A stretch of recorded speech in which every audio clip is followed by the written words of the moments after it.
नमस्कार। स्वागत है आपका मेरे YouTube चैनल लॉ डोर में। आज इस वीडियो में मैं आपके लिए दो इम्पोर्टेंट और इंटरेस्टिंग जानकारी लेके आया हूँ, जिसमें कि मैं आपको बताऊंगा कि नो फ्लाई जोन क्या होता है और इसके अलावा ताजमहल को नो फ्लाई जोन क्यों डिक्लेयर किया हुआ है। दरअसल नो फ्लाई जोन या एयर एक्सक्लूजन जोन किसी भी स्थान विशेष की जो हवाई सीमा होती है उसमें हवाई जहाज या किसी भी तरह का ड्रोन उड़ाने की अनुमति न देने से संबंधित होता है। सरकार के द्वारा किसी भी महत्वपूर्ण इमारत या फिर ऐतिहासिक धरोहर या बिल्डिंग की सुरक्षा के चलते कानून या नियम बनाकर उस स्थान विशेष की हवाई सीमा में नो फ्लाई जोन डिक्लेयर किया जाता है, जिससे कि वहां पर किसी भी तरह का हवाई जहाज या फिर ड्रोन ना उड़ाया जा सके। तो आइए आगे बढ़ते हैं और जानते हैं नो फ्लाई जोन के बारे में विस्तार से। किसी भी देश का ऐसा क्षेत्र जहां किसी भी प्रकार के हवाई जहाज उड़ाने की अनुमति नहीं होती है उसे नो फ्लाई जोन या एयर एक्सक्लूजन जोन कहते हैं। नो फ्लाई जोन सुरक्षा के लिहाज से बनाए जाते हैं ताकि उन इमारतों और उसमें रहने वाले लोगों को नुकसान ना पहुंचे। इन जगहों पर हवाई जहाज के साथ साथ ड्रोन की उड़ानों पर भी पूर्ण रूप से प्रतिबंध होता है।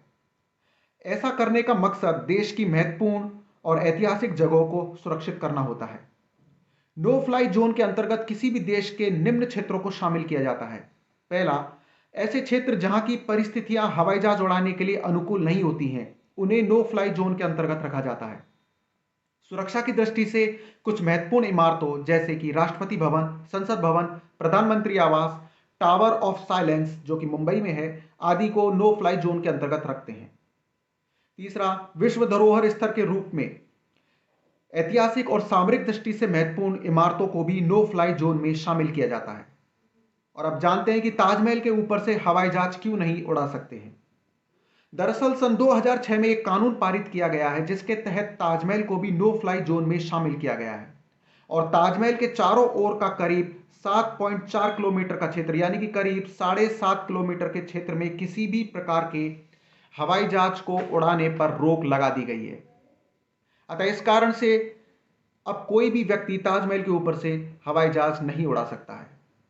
अब जानते हैं कि ताजमहल को नो फ्लाई जोन में क्यों रखा गया है। ताजमहल को नो फ्लाई जोन में रखे जाने के पीछे जो कारण है उनमें पहला यह है कि ताजमहल एक विश्व विरासत स्थल है। अगर ताजमहल पर जहाज उड़ाते समय किसी कारण से जहाज क्रैश हो जाता है तो ताजमहल को भारी नुकसान हो सकता है। इसके अलावा ताजमहल सफेद संगमरमर पत्थर से बना है और नो फ्लाई जोन एक्ट इसे प्रदूषण से काफी हद तक मुक्त भी रखता है और इसके रंग की भी सुरक्षा करता है।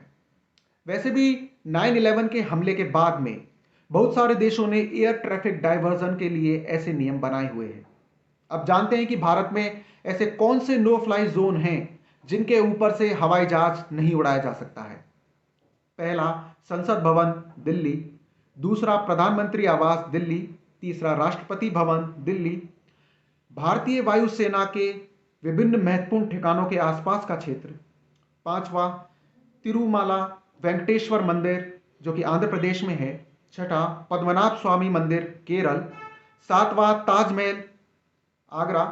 आठवां, the tower of silence Mumbai. नवा, Mathura refinery Mathura Uttar Pradesh. 10वां, Bhabha Atomics research केंद्र मुंबई। 11, Sriharikota space station Andhra Pradesh. और 12वां, स्वर्ण मंदिर अमृतसर।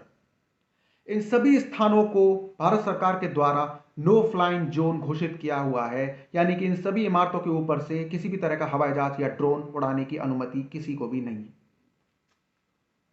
तो यह थी जानकारी नो फ्लाई जोन के बारे में। ये आपको कैसी लगी मुझे कमेंट बॉक्स में लिख के जरूर बताइएगा तथा साथ ही इस वीडियो को आप ज़्यादा से ज़्यादा शेयर भी करें, जिससे कि ये जानकारी किसी ज़रूरतमंद तक भी पहुंचे और वह भी जान सके नो फ्लाई जोन के बारे में। तथा मेरे आप चैनल को आप जरूर सब्सक्राइब करें। तो मिलते हैं एक और नई जानकारी के साथ में अपने अगली वीडियो में। नमस्कार।